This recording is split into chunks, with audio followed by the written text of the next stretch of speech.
folks, welcome back to the Frontier Western Heritage Channel. I'm Todd Kestner here outside of Tucson, Arizona. And today we're going to take a look at a 1886 remake from David Pedersoli. So this is a brand new rifle right out of the box. It's a 1886 remake by Pedersoli, like I said. 4570. It's got a 26-inch barrel. It's got the curved lever and a pistol grip like some of the original 1886s would come in as well. And I did slug the barrel because you know the fiasco we had with 3855 and all of the problems there. And I'm actually still working on that project, and we'll bring that out for a video soon as well. But I did slug this barrel, and it slugs to exactly 458 and absolutely perfect all the way down. Same pressure to get the slug from one end to the other. So it just felt like a matched barrel compared to what I had with that 3855, where the slug would go and then drop and then stick and then drop. And this one just seems really good. So today's video is really, if you're a guy that you're not as much into hand loading, you're not necessarily going to get into all that, may not be an Old West gun aficionado, but you think they're cool, and you pick up a heavy hitting big game rifle that's a lever action, go to the store and just pick up some factory loads, because like I said, maybe you're not a hand loader. You just want to test this gun. You want to just buy factory loads. You want to see if you can hit anything with it. And you want to get a deer, an elk, or something like that with it. So I picked up 3 different types of ammunition, and a couple of them are 300 grain bullets, and one is a 430 that's a HSM big game bear type bullet. And we're going to just test those 3 different factory rounds. So if you are a guy that buys one of these, walks into a store to find some off-the-shelf 4570, is that going to do the trick, or do you have to be a hand loader to get some great accuracy?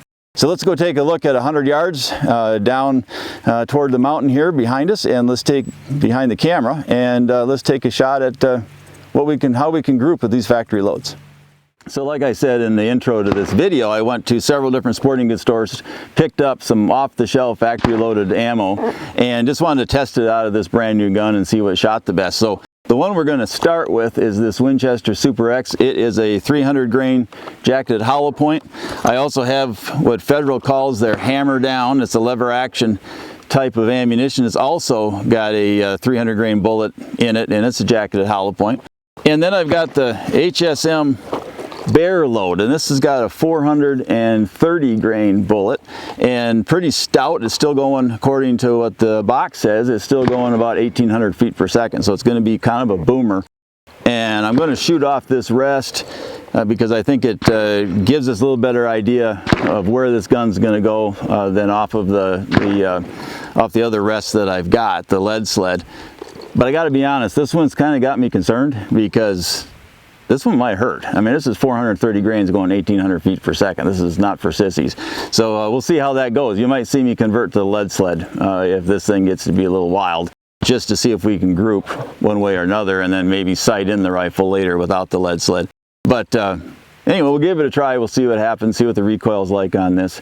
If it's like my 86 Browning, it's going to be wicked. And so I've got experience with this, and hopefully I can get through a 5-round group without having to change platforms. But we'll see how it goes. But we'll start with this Winchester Super X, 5-round groups at 100 yards, and see what we can do.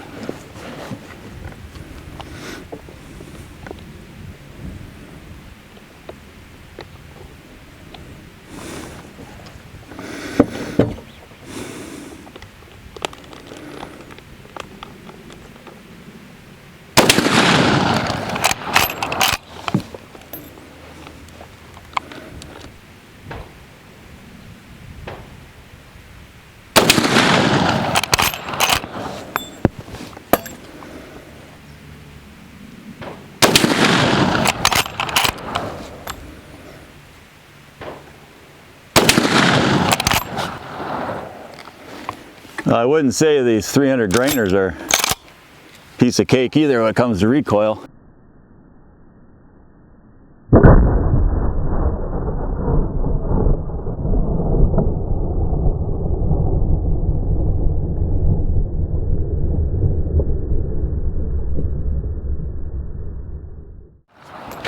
right, let's go give that a try. Pretty severely to the left here. You got to go a foot to the left, and wouldn't say my group is fantastic. So at least we got her on paper. We kind of know where we're at. We'll have to do some work later sighting this thing in. I was just shooting for groups today and then seeing how I would tap the sights around with a little adjustment punch set. And once we found a round that we kind of liked, if we found a factory round that we liked. So yeah, not a bad group when you're looking right here, except for that one. If we eliminated that one, but still, this is 100 yards. I'd be doing better than this. And so I'm going to tape up these holes. We're going to try the next variety of ammo. See how that Federal hammer down ammo does next. So now we're going to try this Federal hammer down, they call it 4570 ammo. It's a 300 grain jacketed hollow point as well. And as you can see, I have switched over to the lead sled. I don't have a sandbag for the back of the rifle to set the stock on. So I'm going to try to eliminate as much human error as I can and see if I can group these things a little bit better so that I got a better feeling of where they're going to go. I just wonder what part of that poor group is my inability off the bench here to hold this as steady as I should. So to give a little more fair test here to this next 5, let's see if we can't group these a little bit better. Maybe I'll go back to the first 5 and see what that does too off of the lead sled. But let's give 5 rounds of the Federal a try, see what happens.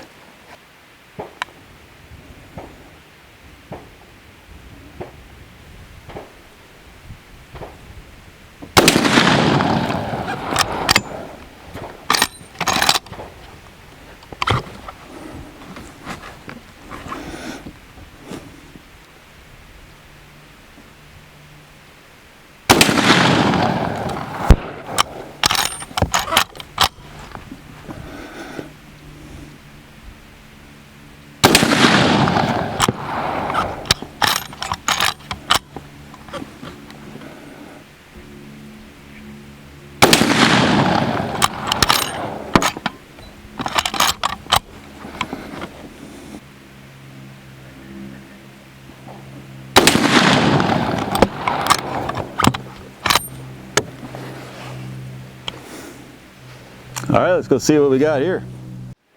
Well, I'd say we finally got our elevation figured out somewhat, almost a little too much. My point of aim as best I can with a brass bead at 100 yards covers up a lot of the target, but it's right in here in the middle of the black. And again, we're shooting wildly left, and so obviously this sights needs to be drifted a little bit to get that thing sighted in. But at least we're grouping, sort of.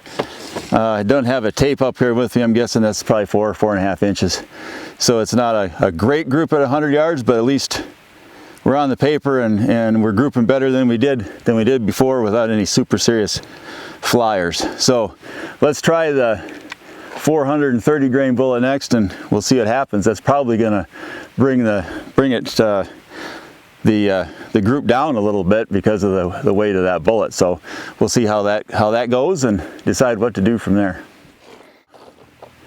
So the last round's going to be with this HSM bear load that they call it. It's a 430 grain lead bullet, and it's gas checked, so we'll see if how this lead bullet performs in this gun, and maybe that makes a difference between lead and copper. But let's give 5 rounds, give it a try with 5 rounds downrange, and take a look from there.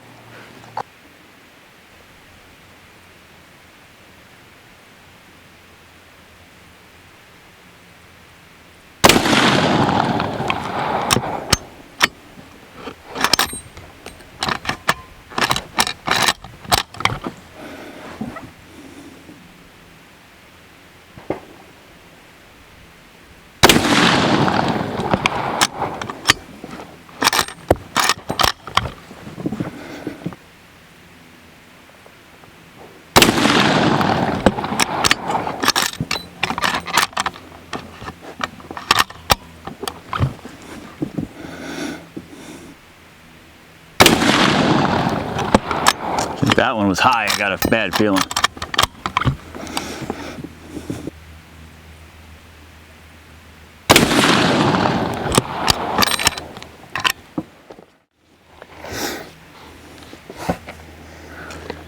Well, we'll go down and see what that one is all about, and hopefully we've found something that we could work with here. Well, I called it on the 430 grainer, obviously shooting low. So we're down here this time around, and I also called it that I threw one high, and actually said that while I was shooting, so I knew that one was high.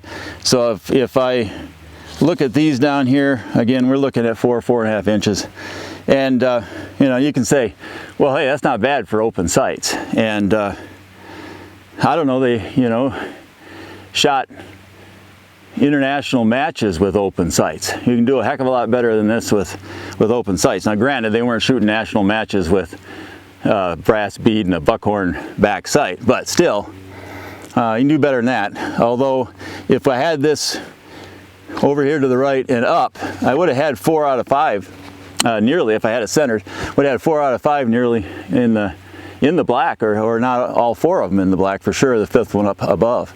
So if you're looking at a hunting rifle and looking at the size of the vitals at 100 yards, and you put in that group of 4 up here where your point of aim is, you've got a dead mule there, or dead whatever you're hunting. So it's not all bad, but I think I'm just disappointed when I don't get a tight group, and kind of used to getting tighter groups, although you've seen many of our videos where, you know, we never have quite figured it out. So we're going to keep working with this. Definitely going to drift the sights to the right and the rear, get this thing lined up, and try this thing again. So I feel like we can do a better job with this Pedersoli 4570. I think with some really consistent loads, getting a little practice in with this gun. It's a nice rifle. Like I said, I slugged the barrel. Barrel is in great shape. Constant pressure on the slug all the way from top to bottom until it fell into the chamber and fell out. And mic'd out at exactly right on the dot, 4.58. I would say I was really excited about that, because I would say that's indications of a more accurate rifle. So we're gonna keep working on it. It's got a beautiful case hardened steel on the receiver, and just a pretty gun. It's got a nice balance to it. It's got that pistol grip and curved lever stock that came on a few of the 86s. It's more common on the Model 71 Winchester, but they were available in the original 86s also. It's a gun that's working well. I think it can be a lot more accurate than 4-inch group at 100 yards, and we'll find out. We'll keep working on it. I think we've got a heck of a lot better start than we had on the 3855 when we were trying to get that gun sighted in, which this never would work. It's just the barrel of a shot. This is a great barrel. So we'll keep working on it, and we'll keep coming out to the range and showing you our progress. And once again for today, I just want to thank you for coming.